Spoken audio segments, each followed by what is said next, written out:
Madame, monsieur, je vous affirme que cette notion, droit à un recours effectif est un leurre, selon les mécanismes internationaux des droits de l'homme qui disposent, lorsqu'il s'adresse à un organe international, le requérant doit démontrer qu'il a épuisé ou tenté d'épuiser toutes les voies de recours internes, et fournir tous les détails pertinents concernant les plaintes adressées aux autorités nationales, et les procédures légales, alors que mes courriers adressés à la Cour de cassation, honoraient mon intention d'utiliser tous les recours internes.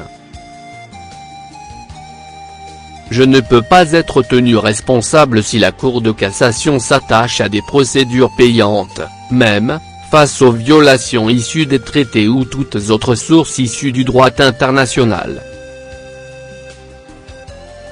En respectant ce principe qu'il a épuisé ou tenté d'épuiser toutes les voies de recours internes, j'avais engagé une plainte auprès de la Cour européenne des droits de l'homme, qui m'a également évincé.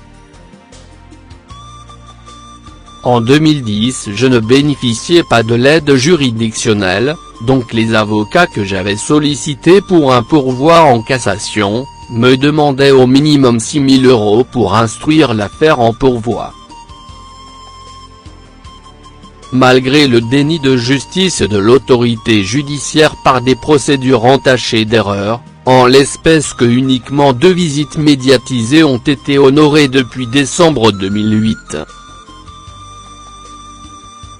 C'est ainsi que j'ai tenu à donner un visage humain à ces inégalités. Imaginez-vous à ma place, comment ne pas vouloir disparaître, comment ne pas éprouver des somatisations, comment votre santé physique et mentale peuvent rester intègres, quand la politique française, ou encore la Cour européenne des droits de l'homme ignore le défaut de soins sur votre enfant handicapé. C'est ainsi que j'avais sollicité en 2010 les Nations Unies, au regard d'un 3e protocole facultatif aux droits de l'enfant, et je suis d'ailleurs fort surpris que la France qui prône soi-disant les intérêts supérieurs de l'enfant, n'a pas été partie prenante pour sa ratification en février 2012. Extrait de courrier adressé à la Cour européenne des droits de l'homme et à la Cour de cassation. Monsieur Thériault Bruno le 17 mai 2010. Cour de cassation, 5 quai de l'Horloge, 75 055 Paris Cedex 01. Référence, demande d'informations relatives aux conventions internationales, et protocoles facultatifs ratifiés par la France, comme la Convention internationale des droits de l'enfant, et les conventions de La Haye, à l'attention de Cour de cassation. Madame, monsieur, en fonction des articles 6 paragraphe 1, droit à un procès équitable, et 8, droit au respect de la vie privée et familiale, de la Convention européenne des droits de l'homme, le juge aux affaires familiales du TIG Créteil, alloue une allocation compensatoire à Madame X en faisant abstinence du procès-verbal pour abandon de famille ainsi que la lettre adressée à Monsieur ou Madame, le procureur de la République du TIG d'Evry pour le même motif, malgré la loi applicable aux obligations alimentaires de la Conférence de La Haye, de droit international privé, HCCH, signée par la France. Ignorant de surcroît la lettre pour escroquerie au jugement, accompagnée des relevés de compte de Madame X soit juin et juillet 2008, sachant que cette dernière a cherché à dissimuler ses rentrées d'argent en faisant croire à son insolvabilité, vu qu'il est notifié par l'APCAR, enquête sociale, que Madame X ne gagne que 600 € par mois. De plus, ce même juge semble ignorer de surcroît, le défaut de soins vis-à-vis de mon enfant en fonction des certificats médicaux fournis et la privation volontaire des services sociaux de mettre tout en place pour qu'un père puisse rencontrer son enfant. malgré et conformément à la Convention internationale des droits de l'enfant est certainement la convention la plus négligée dans cette affaire française, où la France est pourtant signataire. Article 9.1. Les États parties veillent à ce que l'enfant ne soit pas séparé de ses parents contre leur gré. 9.3. Les États parties respectent le droit de l'enfant séparé de ses deux parents ou de l'un d'eux d'entretenir régulièrement des relations personnelles et des contacts directs avec ses deux parents. Me référant à l'article 3.2, les États parties s'engagent à assurer à l'enfant la protection et les soins nécessaires à son bien-être. De cette même convention, trouvez-vous normal que mon fils a été placé en France? Il pesait 83,7 kg pour 1,48 m à l'heure actuelle, sa situation s'est dégradée puisque son poids est de 106 kg, le mettant en situation presque périlleuse par une capacité respiratoire fonctionnelle vitale, à 44% couché, et 78% assis, alors que la délégation exceptionnelle de l'autorité parentale concernant les soins à apporter à mon enfant a été attribuée par le jugement de décembre 2008 aux services sociaux français. Ligne directrice relative à la protection de remplacement pour les enfants, HCDH.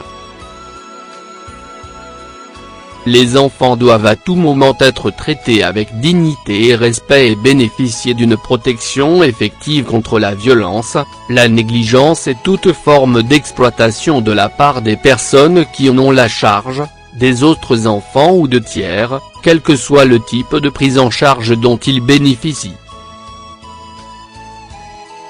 Le retrait de l'enfant à sa famille doit être considéré comme une mesure de dernier recours qui devrait être, dans la mesure du possible, temporaire et de la durée la plus courte possible.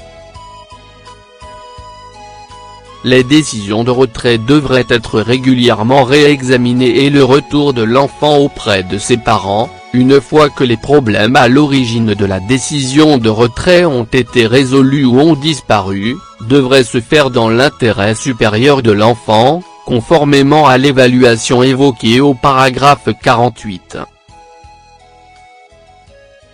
Les frères et sœurs avec des liens avérés ne devraient en principe pas être séparés dans le cadre de la protection de remplacement, à moins qu'il existe un risque évident d'abus ou une autre justification dans l'intérêt supérieur de l'enfant. Dans tous les cas de figure, tout devrait être fait pour permettre aux frères et sœurs de garder le contact entre eux, sauf si cela va à l'encontre de leur volonté ou de leur intérêt. Les États devraient garantir le droit de tout enfant faisant l'objet d'un placement temporaire au réexamen complet et régulier, de préférence au moins tous les 3 mois, du caractère approprié du traitement et des soins qu'il reçoit. Ce réexamen devrait tenir compte notamment de son développement personnel et de l'évolution de ses besoins, et des faits nouveaux intervenus dans son environnement familial et viser à déterminer si, à la lumière de sa situation actuelle, ses conditions de placement sont adaptées et nécessaires. Le réexamen devrait être effectué par des personnes dûment qualifiées et habilitées et associer pleinement l'enfant et toutes les personnes qui jouent un rôle important dans sa vie. Etc. Considérant que le jugement du JAF en date de décembre 2009 est un titre exécutoire qui impose obligation ou décharge, à cet effet, j'ai pris mes premiers engagements. Dans le cadre d'une procédure civile, puis-je me représenter partie civile? Je vous prie de croire, madame, monsieur, à l'expression de mes salutations distinguées. Monsieur Thériault Bruno. Sans omettre ce courrier adressé à la Cour européenne des droits de l'homme. Monsieur Thériault Bruno. Le 28 janvier 2010. Cour européenne des droits de l'homme. Conseil de l'Europe, 67 075 Strasbourg, Cedex. Objet, violation de mes droits, et ceux de mon enfant par privation du maintien de nos relations et défaut de soins. Madame, Monsieur, je tiens par la présente à vous communiquer mes dernières démarches. Après 14 mois de démarches, j'ai enfin réussi à rencontrer mon enfant dans le cadre d'une visite médiatisée, mais quel ne fut pas mon étonnement de retrouver mon enfant dans un état déplorable alors que, lorsqu'il m'a été arraché, il était en bonne santé. Ainsi, alors que mon enfant a une capacité respiratoire fonctionnelle vitale à 44% couché et 78% assis, le médecin de MDPH 94 me dit au téléphone que je n'ai aucune raison de m'inquiéter. Trouvez-vous normal que sa situation se dégrade inexorablement alors que cela devrait être l'inverse? Cette situation est-elle normale pour un enfant de 16 ans? Est-il normal que personne ne se remette en question? Est-il normal devant l'échec patent des services sociaux, on continue de m'écarter de mon fils et que l'on n'envisage pas un retour au domicile de son père? Va-t-il falloir attendre que la situation empire pour que finalement on me dise que tout a été fait dans les règles? Je ne pouvais pas rester les bras croisés et attendre que ces personnes me préviennent qu'une chose irrémédiable et inconcevable ne soit arrivée à mon fils. Sans compter que mon fils aîné vivant avec moi, doit faire une demande par voie judiciaire pour entretenir des relations personnelles avec son petit frère. C'est pourquoi, en humble citoyen, bien impuissant devant l'inertie de l'État français, et conformément aux différentes conventions internationales ratifiées par la France, que je vous demande à nouveau de l'aide. Veuillez agréer, Madame, Monsieur, l'expression de ma considération distinguée. Pour Monsieur Thériault Bruno. Note, une des sources internationales en faveur du maintien des relations parents-enfants, se trouve être la Convention internationale des droits de l'enfant de New York du 20 novembre 1989. Elle reconnaît, à travers différents articles, le droit pour l'enfant d'être élevé par ses parents, celui d'entretenir régulièrement des relations personnelles et des contacts directs avec eux, même séparés, et pose un principe de responsabilité commune des parents dans l'éducation de leurs enfants. Nous pouvons également citer l'article 8 de la Convention européenne de sauvegarde des droits de l'homme qui protège la famille en considérant comme des ingérences dans le droit au respect à la vie familiale toute mesure interne contraire et non justifiée par des intérêts supérieurs.